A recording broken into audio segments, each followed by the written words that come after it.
సంవత్సరం వేడుకలు రాబోతున్న నేపథ్యంలో తెలంగాణలో మాదక ద్రవ్యాల అక్రమ రవాణా బీభత్సంగా జరుగుతోంది. ఎక్కడికక్కడ మత్తు పదార్థాలు పట్టుబడుతున్న పరిస్థితి నెలకొంది. ఇందులో భాగంగా మెదక్ జిల్లాలో భారీగా నిషేధిత మత్తు పదార్థాలు పట్టుబడ్డాయి. వాహనాలు తనిఖీ చేస్తూ ఉండగా కారులో అక్రమంగా తరలిస్తున్న 4 కిలోల ఆల్ఫాజోలంను పోలీసులు పట్టుకున్నారు. ఈ కేసులో 5 నిందితులను అదుపులోకి తీసుకున్నారు. వారి వద్ద నుంచి ఓ కారు, 5 సెల్ ఫోన్లను స్వాధీనం చేసుకున్నారు. నిందితులను గోప్యంగా కోర్టులో హాజరుపరిచినట్లు తెలుస్తోంది. అయితే పోలీసుల తీరుపై అనుమానాలు కలుగుతున్నాయి. నిందితులకు సహకరిస్తారనే ఆరోపణలు కూడా ఉన్నాయి. ఆల్ఫాజోలం పట్టివేతపై మీడియాకి కనీస సమాచారం కూడా ఇవ్వలేదు.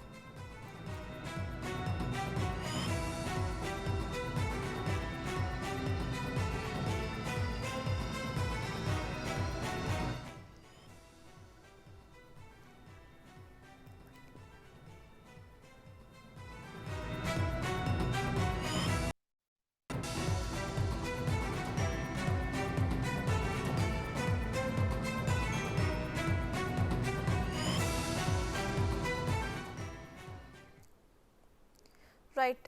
ఇక నూతన సంవత్సరం దగ్గర పడుతున్న కొద్ది కూడా తెలంగాణలో మత్తు పదార్థాల సరఫరా అయితే జోరుగా సాగుతోంది. ఇదే క్రమంలో ఒక చోట మెదక్ జిల్లాలో అయితే భారీగా నిషేధిత మత్తు పదార్థాలు దొరికే విషయంపై పూర్తి అప్డేట్స్ ను మా ప్రతినిధి దుర్గారెడ్డి అందిస్తారు. దుర్గారెడ్డి, చెప్పండి, ఈ నిషేధిత మత్తు పదార్థాలను పట్టుకున్న పోలీసులు మీడియాకి కూడా వెల్లడించలేదు. సో దీన్ని ఎలా చూడొచ్చంటారు? ప్రజెంట్ మీ దగ్గర ఉన్న అప్డేట్స్ ఏంటి? సర్తాజు వాస్తవం చూసినట్లయితే తెలంగాణ రాష్ట్రంలో ఒక కొత్తగా నూతన సంవత్సరం వేడుకలు జరగబోతున్నాయని చెప్పి ఇప్పటికే ఇతర రాష్ట్రాల నుంచి డ్రగ్స్ సరఫరా చేయడానికి మాత్రం ఒక మూట మాఫియా తయారైందని చెప్పవచ్చు. దీనికి సంబంధించిన మనం పూర్తి వివరాలు తీసుకున్నట్లయితే మెదకులో 4 కిలోల అల్పోజోము డ్రగ్స్ పట్టుకున్నామని చెప్పే పోలీసులు ఎవరైతే ఉన్నారో దీని వెనుక తలకాయలు భారీగా ఎక్సైజ్, అదేవిధంగా వాటం ఉన్నట్లుగా, చేతి వాటం ఉన్నట్లుగా తెలుస్తుంది. ప్రతి నెల లంచాలు తీసుకునే వాళ్ళంతా ఎవరైతే ఉన్నారో ఈసారి లంచాలు సరైన సమయంలో ఇవ్వకపోవడం వల్ల, ఎన్నికల నేపథ్యంలో వీళ్ళంతా అధికారులు కలవకపోవడం వల్ల ఈ యొక్క మూటను పట్టుకున్నట్లు కొంత అనుమానాలు దారితీస్తున్నాయి. మోటార్ సభ్యులు ఎవరైతే ఉన్నారో అదేవిధంగా 4 సంగారెడ్డి జిల్లాకు సంబంధించిన వాళ్ళు కర్ణాటక, మహారాష్ట్ర, ఇతర సంగారెడ్డి, నారాయణఖేడ్, హైదరాబాద్ ఈ ప్రాంతాల్లో భారీగా డ్రగ్స్ సప్లై చేసినట్లుగా కొంత అనుమానం వ్యక్తమవుతుంది. దీనికి సంబంధించిన సాబ్కార్ శాఖలో పనిచేస్తే హోం గార్డ్స్ కావచ్చు, కింది సిబ్బంది లేదా ఉన్నతాధికారులు కూడా ప్రమేయం ఉన్నట్టుగా తెలుస్తుంది. నిజాన్ని బయట పెట్టాల్సిన పోలీసు అధికారులు మెదకులో ఈ రోజు నిన్న 2 రోజుల నుంచి ఆ చర్చిలో క్రిస్మస్ వేడుకలు జరుగుతున్నాయి కనుక మేము అందుబాటులో డ్యూటీలో బిజీగా ఉన్నామని చెప్పి తప్పించుకునే ప్రయత్నం చేస్తున్నారు. మనం చూడొచ్చు విజువల్ ఒక ఫోటో మాత్రమే మీడియాకు రిలీజ్ చేసి వాళ్ళ 4 నిందితులను ఆ సంగారెడ్డి జిల్లాకు సంబంధించిన రాజు, లింగం, అదేవిధంగా శేఖర్ ఈ అందరినీ కూడా అక్కడ అరెస్ట్ చేసి కోర్టులో ప్రవేశపెట్టినట్లుగా చూపించడం తప్ప వాస్తవాలు బయటకు రాకుండా నొక్కేసే ప్రయత్నం చేశారని తెలుస్తుంది.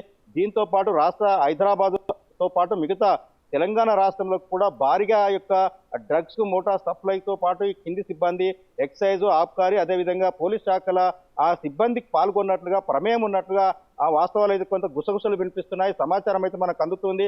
వీటిని నిజాన్ని బయటకు తీసే ప్రయత్నం అయితే మెదక్ జిల్లాలో ఆ బిగ్ టీవీ మాత్రం అక్కడికి వెళ్తే మాత్రం ఇక్కడ వెంకటేష్ మెదక్ సంబంధించిన ఆ సీఐ ఎవరైతే ఉన్నారో అందుబాటులో లేను, తర్వాత రండి అని చెప్పి తప్పించుకునే ప్రయత్నం చేస్తున్నాడు.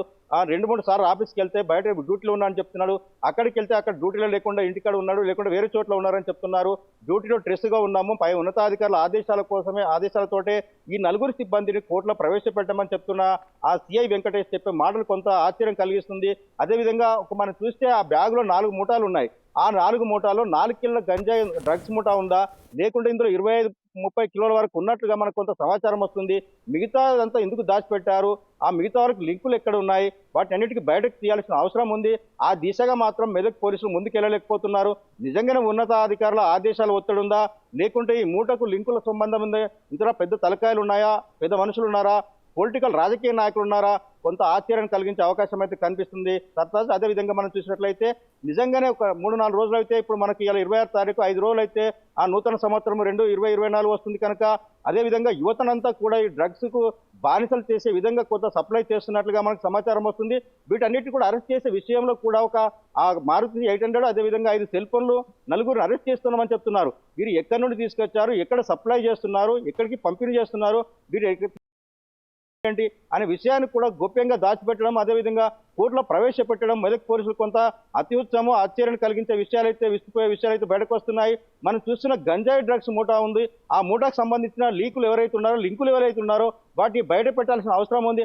ఆ దిశగా రాష్ట్ర వ్యాప్తంగా ఎక్సైజ్ అదేవిధంగా పోలీస్ శాఖ నిజంగానే వీటిని బయటకు తీస్తుందా, లోపలికన్నా అదే విధంగా కొనసాగిస్తుందా అని చెప్పి చూడాల్సిన విషయం అయితే మనకు కనిపిస్తుంది. సమాచారం అయితే పూర్తిగా లోతుగా తెలుసుకుంటే మాత్రము ఇక మెదక్ సంబంధించిన డ్రగ్స్ ఎప్పుడైతే పట్టుకున్నారో నిన్న పట్టుకున్నప్పటి నుంచి ఇప్పటి వరకు ఏ విధంగా ఎక్కడెక్కడ వాళ్ళకు సూత్రధారులు ఉన్నారు, పాత్రధారులు ఉన్నారు, దాంట్లో సప్లై చేసిన అధికారులు ఎవరెవరు ఉన్నారో అని విచారణ చేసి వాళ్ళ పేర్లు బయట పెట్టకుండా నలుగురు నిందితులు మాత్రమే అరెస్ట్ చేసి కోర్టులో ప్రవేశపెట్టినట్లయితే మనకు సమాచారం అందుతుంది.